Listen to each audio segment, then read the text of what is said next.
So my name is Bryan McIver. I was born and raised in Edinburgh in Scotland. Went to university and medical school there. Had the opportunity to move to the United States for the first time to do a PhD in neurobiology and biophysics when I was 21, and spent 4 years in America doing that work and doing some postdoc work. Realized that I really wanted to see patients, and so I came back and finished medical school, did my residency at the Royal Infirmary of Edinburgh, and then wanting to become a little more academic, I took the opportunity to travel over to America again and landed in Rochester, Minnesota at Mayo Clinic, where I did an endocrinology fellowship, but became interested in thyroid cancer and other endocrine oncology subjects. I spent 15 years on the faculty there, developed an expertise at some level in thyroid cancer in particular, and then was recruited to Moffitt Cancer Center about 10 years ago, where I became the program leader in endocrine oncology. In that space, I brought together surgeons, head and neck trained and general surgeons, endocrinologists, and increasingly medical oncologists, as well as my pathology colleagues and radiology colleagues, to create a consistent experience for patients diagnosed with thyroid nodules and thyroid cancer. And we had some considerable success, I think, in putting Moffitt's name on the face of thyroid cancer and making a difference to the way those patients are managed. And one of the main tools that I was able to leverage to help to make that difference was the World Congress on Thyroid Cancer, this marvelous educational meeting that's now existed for 12 or 14 years and which I hope will continue into the future well beyond the viewing of this video.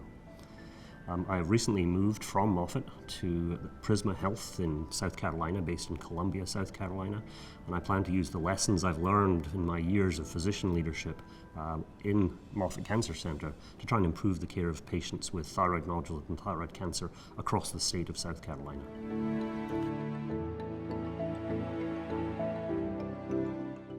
So the idea of this meeting, by my recollection at least, was really originated in Costa Rica, where Jayton Shah, Jeremy Freeman, and myself and a couple of other guys had been attending a meeting. And we were on a panel, a multidisciplinary panel, me as the endocrinologist and Jayton and Jeremy as the surgeons. And we had this very engaging discussion. It was one of the most popular sessions at this meeting. And we were relaxing afterwards over a beer. Perhaps it was 2 beers, might even have been 3, but soaking ourselves in the natural hot springs. And we had this conversation about how much fun we'd had at this meeting. And I believe it was Jayton Shah who said, we should have a World Congress. And we all looked at him very disbelievingly, but said, yeah, let's do something. And so subsequently through email and conversations and involving others who became the board and the steering committee, including most notably Greg Randolph, but also Ian Whitterick, Ashok Shaha, we were able to crystallize that idea into plans for a World Congress. Initially, we were going to have the first meeting in New York until we started looking at hotel prices and realized that we would be bankrupt before we got started. And so we were fortunate to choose Toronto for the location of that first meeting, and Jeremy Freeman worked tirelessly to make that meeting happen. But the plans for that meeting were somewhat derailed, or potentially derailed, by the fact that we went through a financial crisis in 2007 and 2008. And what that meant was our major supporters were probably looking at us askance and saying, should we really spend the money to get this Congress off the ground? Where is your track record? We had none. How many attendees are you expecting? We had no idea. We were just making stuff up on the back of the envelope. We were rescued by an organization called Genzyme, and Genzyme was a company that made a drug called Thyrogen, which 50 years from now maybe will no longer be needed. But that drug was in its prime at that time, and we reached out to their vice president of sales. Mike Tuttle knew her personally. Her name was Heidi Gaucher. And she was able to come up with $60,000 from her US company and another $20,000 from the European group of Genzyme. And that was really the starting fund for us to hold the World Congress on Thyroid Cancer. It was an amazing success. We had over 500 registrations. The meeting was endlessly exciting, and it led to the idea that this was not just one World Congress, but the World Congress. And it's gone on from there to have meetings in, again, Toronto the second time, in Boston, in Rome in 2019. We went virtual through the COVID-19 pandemic, which I hope by the time this is viewed is a distant historical memory. And then we've been really fortunate to have our first in-person meeting since that pandemic here in London. And I would say that the quality of this meeting has been exceptional. The level of the presentations, the questions from the audience, the interaction that's gone on amongst the faculty on the panels has just been astounding. And I continue to learn things that I never knew about thyroid cancer every time I come to one of these meetings, at every panel I go to. And Dr. Tolley, I need to give you the credit for being the boots on the ground here. It could not have happened without you. And while there was a lot of work on everybody's part to make this happen, I think you were the nidus around which the crystal formed. So thank you for your contributions.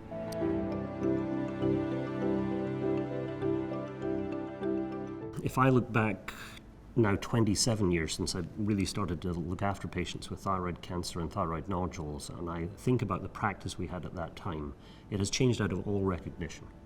In those days, we didn't know anything about the underlying genetics of thyroid cancer or thyroid nodules. We didn't really understand the biology of the disease, even when we knew the histology. We had very little information about natural history of the disease. And we were treating that disease as a cookie-cutter disease. Yes, we had ultrasound, although it was crude and not very high specificity and sensitivity. We had no understanding of how to categorize nodules into low risk, intermediate risk, and high risk nodules. So any nodule greater than 1 centimeter was recommended to have a biopsy. Biopsy was done, but we did not have the Bethesda classification system or any standard system to understand what the interpretation of that cytology should be. It was either benign, it was indeterminate, or it was, I think it's cancer.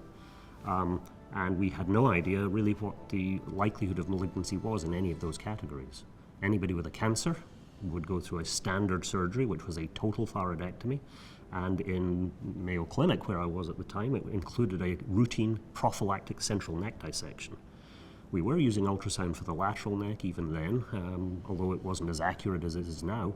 But we would do a lateral neck dissection for evident disease. And then for differentiated thyroid cancer, everybody got radioactive iodine, almost entirely around the country, of the US at least. And then post-operatively would be treated with TSH suppressive therapy. The follow-up included physical exam, ultrasound, and thyroid globulin, but it was the same for everybody, and those patients would be followed lifelong. And there was no real understanding that we had low-risk, intermediate, and high-risk patients, for example. Even the impact of the histology itself was only vaguely understood.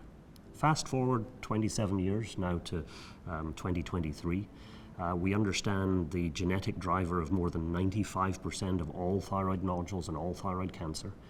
We can classify those nodules based on clinical appearance, on ultrasound appearance, on cytology using the Bethesda system now in its 2nd or 3rd generation, and also, where appropriate, using the molecular classification systems that tell us not only is this a cancer, but also what type of cancer. What risk does the patient face from that cancer, integrating the clinical, ultrasonographic and other imaging features and the molecular pathology. And that informs us about the extent of surgery necessary, which is now much more nuanced and much more subtle.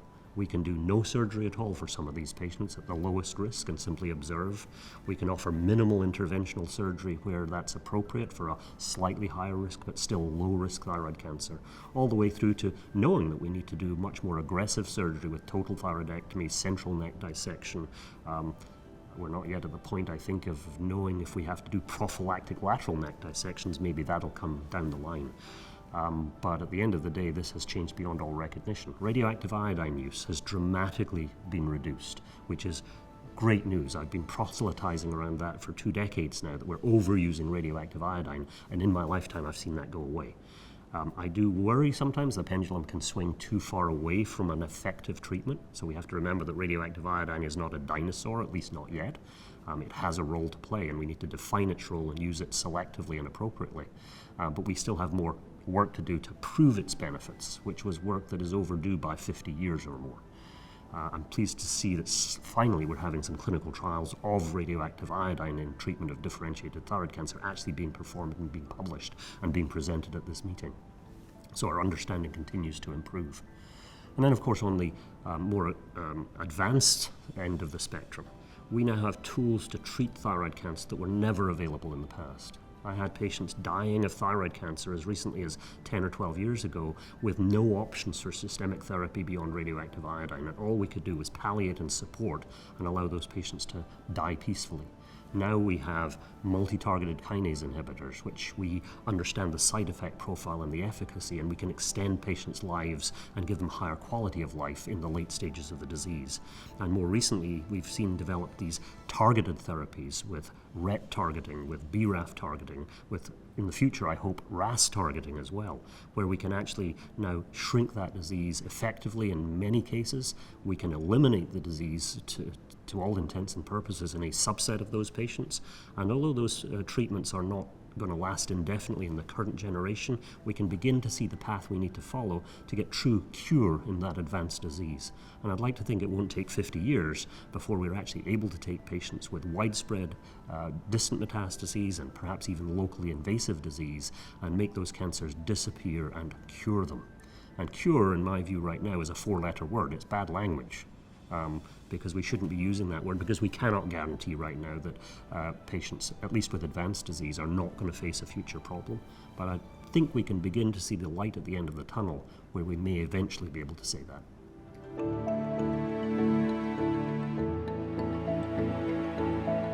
I'm an endocrinologist, an endocrine oncologist, but I still say that the treatment of thyroid cancer here in 2023 is primarily a surgical treatment.